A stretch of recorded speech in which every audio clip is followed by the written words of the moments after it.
একটা পরিবারের তিনজন সদস্য, স্বামী, স্ত্রী আর সন্তান। তাদের সকালবেলার ব্রেকফাস্টে স্বামীর, সকালের নাস্তায় স্বামীর 3টা রুটি লাগে, স্ত্রীর 2টা লাগে, আর সন্তানের 1টা রুটি লাগে। এখন আমি যদি সমান সমান করে আদল করতে চাই, সবাইকে যদি 3টা করে রুটি দেই, তাহলে স্বামী বেচারার জন্য ঠিক আছে, কি বলেন?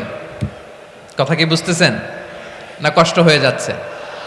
যদি সমান সমানের নিয়মে আগাই, তাহলে 3টা করে যদি রুটি দেই স্বামীর জন্য ওকে, কিন্তু স্ত্রীর জন্য 1টা বেশি হয়ে যায়।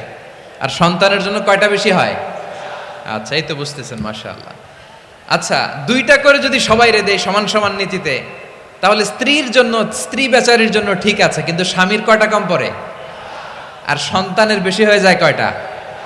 আচ্ছা, সমান সমান নীতিতে সবাইকে যদি সকালের নাস্তার জন্য 1টা করে রুটি দেই, সন্তানের জন্য ঠিক আছে, কিন্তু স্ত্রী বেচারির কম পড়ে কয়টা? স্বামীর কম পড়ে কয়টা?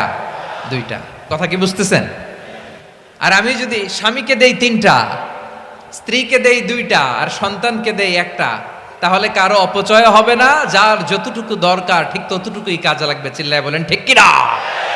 এটাই হচ্ছে ইসলামের আদল, যেখানে যার যতটুকু দরকার তাকে সেখানে ঠিক ততটুকু দিয়ে দেওয়ার নামই হচ্ছে আদল। চিল্লায় পড়েন আল্লাহু আকবার।